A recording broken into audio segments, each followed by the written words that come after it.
यहाँ तक हो गया था, यहाँ तक हो गया था ना। अब बताना है कोशिका। क्या बताना है?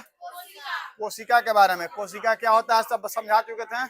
जिस तरह से हमारे घर को बनाने के लिए ईंट की जरूरत होता है, उसी तरह से हमारे शरीर को बनाने के लिए कोशिका की जरूरत होता है। किसको जरूरत होता है? कोशिका का जरूरत होता है। अब एक बात समझना, कोशिका के बारे में हम बता रहे थे। कोशिकांग क्या होता है बाबू? कोशिकांग। कोशिका में जो अंग मौजूद होता है उसको बोलते हैं कोशिकांग। क्या बोलते हैं?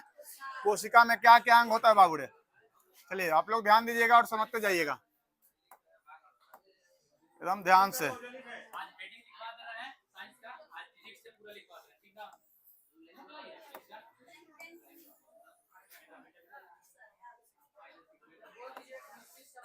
गोला कर देते हैं, गोला कर देते हैं। पहले क्या करते हैं? गोला। हो गया? चलिए अब ये मान लेते हैं कि कोशिका है। क्या है बाबू? कोशिका है। तो कोशिका में एंट्री करने से पहले ये सबसे पहले तो ये समझना है कि कोशिका किसका कोशिका है? जंतु कोशिका है। कौन सा कोशिका है? प्राणी कोशिका। कौन सा कोशिका? मानव कोशिका। कौन सा कोशिका? पादप कोशिका ना समझना। क्या समझना है? मानव कोशिका। तो सबसे पहले जो घेरा आपको दिख रहा है इसको बोलते हैं कोशिका झिल्ली। क्या बोलते हैं? कोशिका झिल्ली। कोशिका झिल्ली। बात समझ गए? इसको क्या बोलते हैं? और कोशिका झिल्ली के अंदर में जो चीज भरा रहता है उसको बोलते हैं कोशिका अंग। इसको बोलते हैं कोशिकांग। क्या बोलते हैं? और कोशिकांग के अलावा भी उसमें द्रव होता है। क्या होता है? तो द्रव को बोलते हैं कोशिका द्रव, है ना। जैसे कहने का मतलब, बात समझना कि अगर कि पेन रहता और पेन के अंदर अगर द्रव भरा रहे तो पेन का द्रव जिसको हम लोग स्याही बोलते हैं, वही अगर अंडे का अंदर द्रव भरा रहेगा तो अंडा का द्रव। लेकिन कोशिका के अंदर भरा हुआ द्रव को क्या बोलते हैं? कोशिका द्रव। क्या बोलते हैं? कोशिका द्रव दो तरह का होता है। तो लोग अप डाउन क्या कर रहे हैं सर? अप डाउन क्या कर रहे हैं सर? ठीक ना, बात समझ गए? थोड़ा अप डाउन कम किया करो। चलिए, तो कोशिका झिल्ली इसको क्या बोलते हैं? कोशिका झिल्ली। अब एक बात समझना, जब ये कोशिका झिल्ली है तो इसके अंदर बहुत सारे अंग भी होंगे, है ना। ये तो बड़ा सा कोशिका का घर हो गया ना। और कोशिका के घर में बहुत सारा मेंबर होगा, परिवार होगा। तो उसको मेंबर को हम लोग अलग अलग नाम से जानते हैं। जैसे आप ही के घर है और घर में बहुत सारा अलग अलग लोग हैं, परिवार हैं, परिवार में अलग अलग मेंबर होंगे। तो कोई का नाम मंगरुआ ढंगरुआ होता है ना, उसी तरह से कोशिका में भी बहुत सारा मेंबर होता है ना, उसके अलग अलग नाम होता है। जैसे सबसे पहले बीच में जो मेंबर होता है जिसको हम हेड बोलते हैं। क्या बोलते हैं? हेड। उसको बोलते हैं मुखिया। क्या बोलते हैं? उसको बोलते हैं मेन। और इसको हम लोग बोलते हैं, इसको बोलते हैं न्यूक्लियस। क्या बोलते हैं? न्यूक्लियस। क्या बोलते हैं? बात समझ गए? न्यूक्लियस होता है इसका दिमाग, कोशिका का दिमाग होता है। न्यूक्लियस के बिना कोशिका अधूरा है। जैसे आप दिमाग के बिना अधूरा है ना। अब बोले यहाँ तो दिमाग ना है ना, होता अधूरा कैसे है ना। इसके मतलब कि आप लोग के पास दिमाग है, उसी से कोशिका के पास भी क्या है? दिमाग है। तो कोशिका दिमाग अगर नहीं रहे, दिमाग के बिना कोशिका अधूरा नहीं है। क्या हुआ? ब्लैक में मारकर चलेगा? मारकर या तो उधर होगा या तो उधर होगा। हमसे मारकर पूछ रहा है, बात समझ गए? तो कहने का मतलब, ब्लैक मार्क दे दीजिएगा। कहने का मतलब कि कोशिका के दिमाग किसको कहते हैं? न्यूक्लियस को। किसको कहते हैं? न्यूक्लियस को। अब बताओ बाबू रे, कोशिका के दिमाग जब न्यूक्लियस को कहते हैं तो कोशिका को ऊर्जा कौन देगा? कोई ना कोई तो ऊर्जा देने वाला चाहिए ना। आखिर आप लोग जो है चलते हैं फिरते हैं या इधर उधर दौड़ते धूपते हैं या पढ़ने आते हैं, ये सब जो काम करते हैं तो काम करने के लिए कोई ना कोई तो ऊर्जा देता होगा। उसके लिए आप खाना खाते होंगे, है ना। उसी तरह से कोशिका को अपने कार्य करने के लिए कोई ना कोई तो ऊर्जा देने वाला चाहिए ना। तो कोशिका को ऊर्जा देने वाला जो होता है उसको बोलते हैं माइटोकॉन्ड्रिया। क्या बोलते हैं? माइटोकॉन्ड्रिया। ये होता है माइटोकॉन्ड्रिया। और माइटोकॉन्ड्रिया का काम है कोशिका को एनर्जी देते रहना, कोशिका को ऊर्जा देते रहना। इसीलिए माइटोकॉन्ड्रिया क्या बोलते हैं? कोशिका का पावर हाउस। पावर हाउस मतलब ऊर्जा गृह, ऊर्जा गृह, बात समझ गए। कोशिका का पावर हाउस किसको कहते हैं? माइटोकॉन्ड्रिया। याद होना चाहिए क्लास में, घर जाके झंझटना, ठीक ना। कोशिका के दिमाग किसको कहते हैं? न्यूक्लियस को। किसको कहते हैं? न्यूक्लियस को हिंदी में बोलते हैं केंद्रक। क्या बोलते हैं? लेकिन बायोलॉजी का अधिकतर पार्ट आप हिंदी में ही पढ़िए, तो इंग्लिश में ही पढ़िए, ठीक ना, थोड़ा सा आसान लगेगा। बस समझ गया। इसको बोलते हैं न्यूक्लियस। तो कोशिका का दिमाग किसको कहते हैं? वही कोशिका का ऊर्जा घर किसको कहते हैं? ऊर्जा घर किसको कहते हैं? माइटोकॉन्ड्रिया को। कोशिका मान लेते हैं किसी तरह से टूट फट गया या मर उड़ गया, तो कोशिका को फिर नया कोशिका बनाने के लिए कोई चाहिए ना, तो नया कोशिका जो बनाने वाला होता है उसको हम लोग बोलते हैं सेंट्रोसोम। क्या बोलते हैं? सेंट्रोसोम। अब एक बात समझिए, सेंट्रोसोम होता है यहाँ पे, इसको हम लोग क्या बोलेंगे? सेंट्रोसोम। क्या बोलेंगे? सेंट्रोसोम। सेंट्रोसोम का काम क्या होता है? जस्ट लाइक अ फोटोकॉपी के मशीन। क्या होता है? फोटोकॉपी के मशीन। मतलब इसे मान लेते हैं कि आप जाते हैं किसी तरह के पेज का कॉपी करवाना होता है, तो एक पेज का 15-20 कॉपी हो जाता है। उसी तरह सेंट्रोसोम का काम है। सेंट्रोसोम क्या करता है?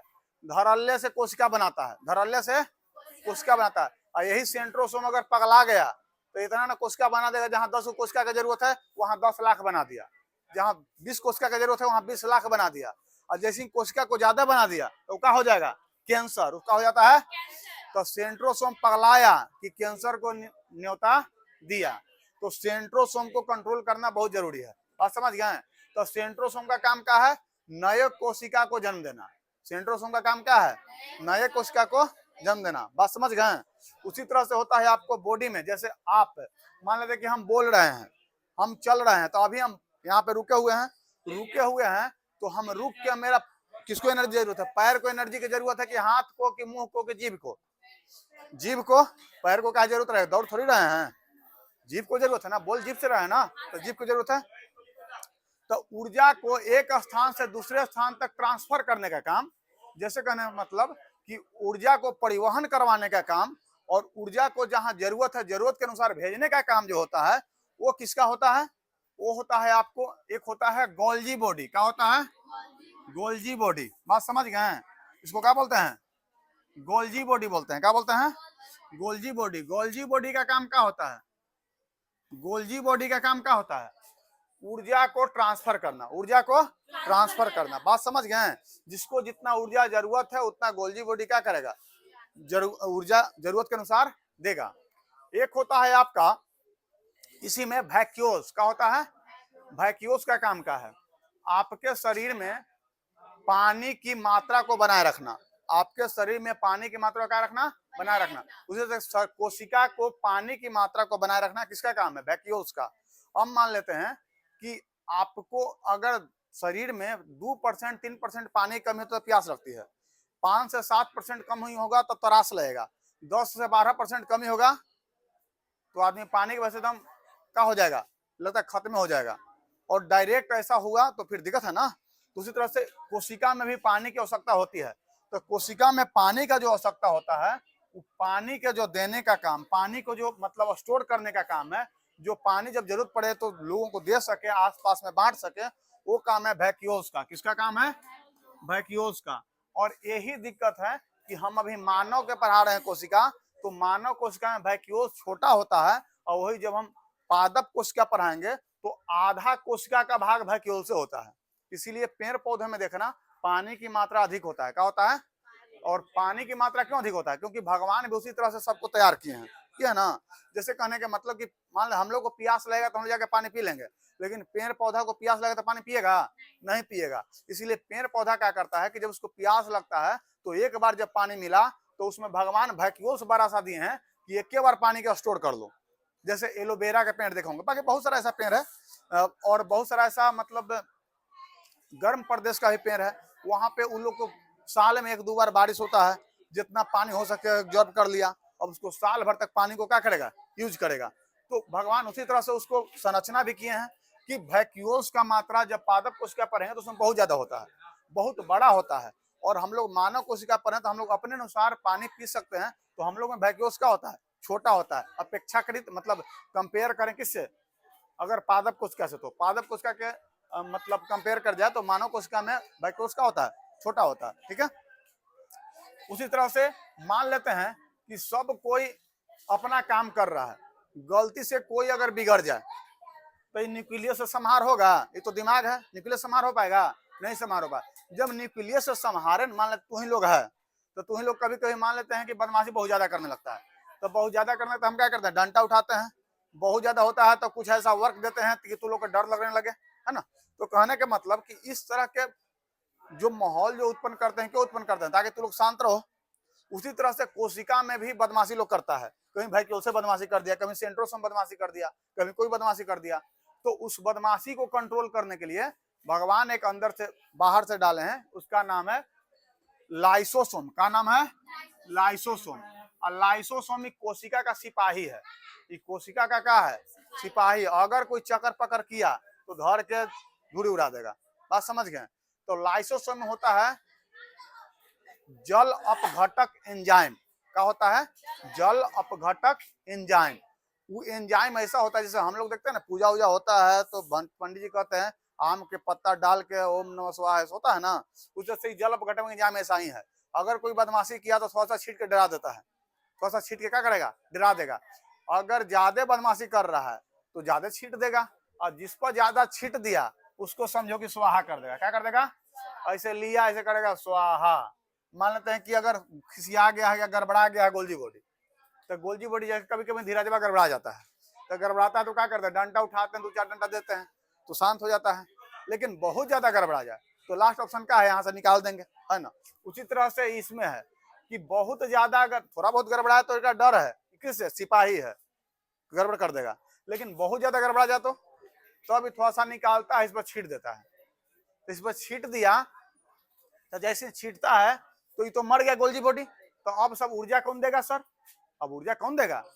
तो ऊर्जा कौन देगा? इसके लिए देखना, ये क्या करेगा? इसको बोलेगा सेंट्रोसोम को। कौन? न्यूक्लियस। न्यूक्लियस बोलेगा है गोल्जी बॉडी मर गया है, गोल्जी बॉडी मर गया तो तू नया गोल्जी बॉडी बना दे। तो न्यूक्लियस सेंट्रोसोम का काम क्या है? नया बनाना, उसका वही तो काम है। अब नया ही क्या करेगा? बनाएगा। बात समझ गया? तो ये जब नया बनाएगा तो फिर से नया आएगा। अब नया बदमाशी करेगा, मान लो कोई एगो बदमाशी कर, उसको क्या करेगा? तुरंत बने स्वाहा कर देगा। बात समझ गए?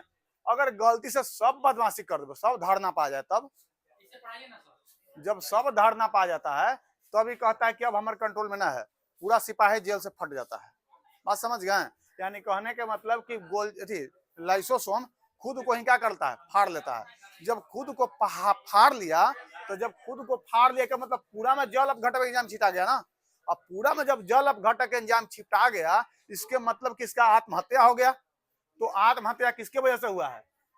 लाइसोसोम की वजह से। इसीलिए लाइसोसोम को बोलते हैं आत्महत्या की थैली। क्या बोलते हैं?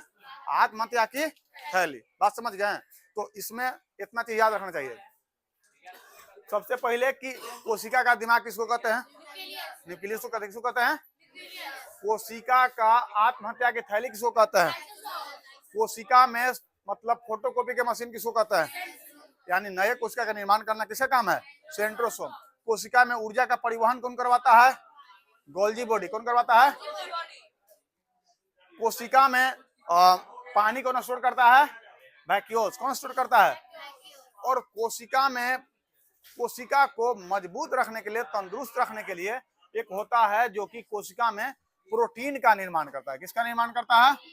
प्रोटीन का, जिसको बोलते हैं राइबोसोम। क्या बोलते हैं? राइबोसोम। इसका काम क्या है? प्रोटीन का निर्माण करना। किसका निर्माण करना? और प्रोटीन का निर्माण करने के लिए एक और होता है जिसको बोलते हैं एंडोप्लाज्मिक रेटिकुलम। Endoplasmic reticulum. बात समझ गए? तो दोनों प्रोटीन का निर्माण करता है, लेकिन इसका अपना प्रोटीन है और ई कोशिका के लिए प्रोटीन बनता है। बस इतना ही अंतर समझ। इसका क्या है? इसका अपना फैक्ट्री है, ये बना के सबको देता है। तो कहने के मतलब कि इसमें राइबोसोम का काम क्या है? राइबोसोम जब प्रोटीन बनाएगा तो प्रोटीन बना के पूरा कोशिका को बांटेगा, लेकिन एंडोप्लाज्मिक रेटिकुलम अगर प्रोटीन बनाएगा तो खुद ही रख लेगा। आप समझ गए? जैसे कहने के मतलब कि कभी कभी देखता है कि हमेशा कहीं कहीं भोज चलते रहता है ना। हमें और खुश हो रहे चलता है, जैसे तू लोग का भोज छूट गया है वो बगल में, है ना, तो छूटना नहीं चाहिए, भोज चलते रहता है। जैसे साईं मंदिर है ना, गुरुद्वारे है तो वहाँ हमेशा भोज चलते रहता है, तो हमेशा भोज चलता है, उसका यही काम है कि सबको खिलाना। उसी तरह से राइबोसोम हमेशा भोज करवाता है। राइबोसोम का काम है पूरा कोशिका को प्रोटीन बांटना। लेकिन इंडोप्लाज्मिक रेटिकुलम है, तो इंडोप्लाज्मिक रेटिकुलम दो होता है, एगो रफ होता है, एगो स्मूथ होता है। तो रफ वाला जो होता है, जैसे इंडोप्लाज्मिक रेटिकुलम का अगर फिगर बनाए तो अगर 20 में इसको बांट दें, आधा रफ आधा स्मूथ कर दें, ऐसे अगर बांट दें तो कहेंगे इधर वाला रफ है, इधर वाला क्या है, स्मूथ है। तो जो स्मूथ होता है, स्मूथ मतलब चिकना, जो स्मूथ होता है वो वसा का निर्माण करता है। किसका निर्माण करता है? वसा का। लेकिन जो रफ होता है उसका निर्माण करता है वो प्रोटीन का। किसका निर्माण करता है? लेकिन ये इतना प्रोटीन बनाता है, जैसे आपके घर में भी खाना बनता है, आपके घर में खाना बनता है तो पूरा मोहल्ला खाने के लिए थोड़ी बनता है। तो ये इतना ही भर प्रोटीन बनाता है कि इसको खुद का काम चल जाए। किसी किसी को एक्स्ट्रा मान लेते हैं, कहीं भोजे गए खाने, कोई को देखता है कहीं जाता है भोज खाने, भोज खाने गए तो भोज खा के आता है तो घरों 2-4 रोटी मार लेता है ना। किसी की आदत होता है भोज में नहीं खा पाया था, घरों आके 2-4 रोटी मार लिया। तो राइबोसोम सबको प्रोटीन देता है, इसको भी देता है, लेकिन कहता है कि तोरा से हमारा पेट न भरता है, अपना एगो प्रोटीन रखे हुए है, कहते हैं हमरा और चाहिए। तो जब और चाहिए तो अपना स्पेशल रखो। जैसे सबके लिए देखना, मोहल्ला में वो ट्रांसफार्मर होता है, बिजली वहां से आता है ट्रांसफार्मर से और सबके घर में बढ़ता है। लेकिन किसी को ज्यादा बिजली का जरूरत है तो अपना पर्सनल एगो छोटा सा ट्रांसफार्मर लगाता है और वो अपना बिजली यूज करता है। अपना नहीं मतलब अपना ज्यादा जरूरत है तो अपना यूज कर रहा है, आप समझ गए। उसी तरह से ये है, इसको ज्यादा यूज होता है प्रोटीन का, इसीलिए अपना राइबोसोम रखा है। बात समझ गए? बस इतना ही समझो। कोशिकांग पूरा समझ में आया कि नहीं आया? कोशिकांग पूरा समझ में आया, किसका क्या काम है समझ में आया? इतना समझ में आया तो इस सब को अगर हम एक साथ लेके चलेंगे, सब कोशिकांग को एक साथ लेके चलेंगे एगो थैली में, तो आपस में टकरा के फट जाए गलती से लाइबोसोम, मतलब लाइसोसोम, तो बिना मतलब के सब मर जाएगा। और जब ये फटता है तो बड़ा खराब लगता है। तो देखता है कहीं कहीं गया, कोई बदमाशी वगैरह कर दिया, कूचा गया अच्छा से, तो कूचा जाता है तब बेचारा के लाल हो जाता है ना। एक आदमी का लगा तो क्या हो जाएगा, यहाँ पे लाल करिया हरियर पियर नजर आने लगता है ना। तो जब वो लाल होता है तो गते गते क्या करता है, कोशिका को जगाता है। क्या करता है? कोशिका को जगाता है। और कोशिका जगेगा तो उसमें आस पास वाला जो कोशिका के सेंट्रोसोमा है वो जगेगा। और सेंट्रोसोम क्या करता है, थोड़ा सा इधर कोशिका को बना के एक आधो कोशिका छोड़ देता है, थोड़ा सा इधर वाला सेंट्रोसोम कोशिका बना के छोड़ देगा, थोड़ा सा इधर वाला छोड़ देगा। तो गते गते कुछ दिन के बाद ये वाला सही हो जाता है भाग, है ना। तो कहता है कि जल्दी अगर ठीक करना है तो गर्म पानी में नमक डाल के सेको। क्या करो? गर्म पानी में नमक डाल के सेको। और सेकने से क्या होगा कि कोशिकावा जल्दी जगेगा, सेंसिटिव होगा। जैसे मान लेते हैं किसी कोई बेहोश हो गया तो ऊपर ठंडा पानी छीटो, तुरंत बन उठ जाता है। उसे कोशिका को सेंसिटिव चाहिए, जब तक सेंसिटिव नहीं उसको ऐसी अवस्था मिलेगा तो नहीं एक्टिव हो पाएगा। तो सेकने से क्या होता है कि आसपास की कोशिका तुरंत एक्टिव हो जाता है और देखता है कि वो बगल वाला मर गया है तो थोड़ा सा को बना दो, तो आसपास के सब बनाता है। तो गते गते 8-10 दिन में फिर टकटका जाता है, फिर से सही हो गया। बस समझ गए क्यों? क्योंकि कोशिका को सेंसिटिव करने के लिए हम लोग क्या किए, गर्म पानी और नमक का यूज किए। तो जितना जल्दी सेंसिटिव हुआ उतना ही जल्दी नया कोशिका बनाया। और एक जो मरा हुआ कोशिका था कि गते गते खोटी बन के हट जाएगा और फिर यहाँ पे नया कोशिका के टकटका जाएगा, फिर बाहर जाएगा, बदमाशी करेगा और फिर पिटा के आएगा, है ना। ऐसा होते रहता है। तो ये किसका काम है? ये सेंट्रोसोम का काम है। अब ये सब एक साथ जब चलेगा तो आपस में टकरा के मर ना जाएगा। तो एक बात बताना, जब मान लेते हैं कि एगो पोलोथीन रखो और पोलोथीन में उसमें या तो बाल्टी रखो और बाल्टी में डाल लो कल छूल गिलास छोलनी कटोरा कटोरी सब, आप बल्टिया के लेके चलो, तो बल्टिया ढक ढुक ढन ढून करते चलेगा, करेगा ना। लेकिन उसी में थोड़ा सा बल्टिया में पानी डाल लो, बल्टिया को पानी से भर दो, अब तो उसमें कटोरा गिलास लोटा छिपा जो है डाल लो, अब चलो, अब ढन ढून करेगा? नहीं करेगा। अब टकराएगा आपस में? नहीं टकराएगा। उसी में और गाढ़ा कर दो, तेल डाल लो, तेल और तेल डाल के चलो, तो अब तो एकदम में नहीं हिलेगा, हिलेगा नहीं हिलेगा। उसी में और गाढ़ा करना है तो मध डाल दो, मध समझता है ना, हनी हनी शहद, मध डाल दो, अब लेके चलो। जितना गाढ़ापन आएगा उतना ही उसके अंदर का जो मतलब वस्तु है वो सुरक्षित रहेगा। उसी तरह से इसको सुरक्षित रखने के लिए अंदर में वो डाला जाता है कोशिका द्रव। क्या डाला जाता है? कोशिका द्रव। अंदर में होता है क्या? कोशिका द्रव। अब ये जो कोशिका द्रव है, ये कोशिका द्रव के काम क्या है कि अंदर में कोशिका टकरा के आपस में टूटे फूटे नहीं। इसका काम है कोशिका को सुरक्षित रखना, सॉरी कोशिकांग को सुरक्षित रखना। बात समझ में आ गया? कोशिका द्रव का इतना ही काम है। अब जब कोशिकांग को सुरक्षित रखे हुए हैं तो अब ये तो कोशिकांग को सुरक्षित रखें, लेकिन न्यूक्लियस जो होता है, न्यूक्लियस को जब हम खोलेंगे तो न्यूक्लियस के अंदर भी बहुत सारा सामान है। अब न्यूक्लियस के अंदर सामान है तो उसके अंदर भी तो द्रव होना चाहिए। तो न्यूक्लियस के अंदर भी द्रव है, नहीं तो एगो बड़का बाल्टी और में पानी और फिर एगो अंदर में बड़का सा क्या उसको बोलते हैं कमंडल, और में सामान, तो कमंडलवा डोलेगा तो टकटकाएगा। तो इसके मतलब न्यूक्लियस को भी सुरक्षित रखने के लिए न्यूक्लियस में जो द्रव डाला गया है उसको हम लोग बोलते हैं, उसको हम लोग बोलते हैं केंद्रिका द्रव। क्या बोलते हैं? केंद्रिका द्रव। तो कहने के मतलब न्यूक्लियस में जो द्रव है उसके न्यूक्लिक मतलब है, सॉरी केंद्रिका द्रव, और जो कोशिका में द्रव है उसको कोशिका द्रव। क्या बोलते हैं? कोशिका द्रव। अब अगर ये दोनों नहीं रहेगा तो का ये जीवित रहेगा? कोई ना कोई दिन लाइसोसोम फटेगा और पूरा को खत्म कर देगा। इसीलिए इसको सुरक्षित रखने के लिए दो गो द्रव का होना जरूरी है। पहला कोशिका द्रव और दूसरा केंद्रिका द्रव। दोनों द्रव को हम लोग बोलते हैं जीव द्रव। दोनों द्रव को क्या बोलते हैं? जीव द्रव। दोनों द्रव को अगर हम मिला दें तो ये दोनों द्रव को मिलाने के बाद हम लोग क्या बोलते हैं? जीव द्रव। क्या बोलते हैं? जीव द्रव। जीव द्रव। बात समझ गए? कोई दिक्कत? इतना बात सभी को समझ में आया? कोशिका अच्छा समझ गया? कोशिका क्या होता है समझ में आ गया? कोशिका कैसे बनता है समझ में आ गया? कोशिका में क्या क्या होता है समझ में आ गया?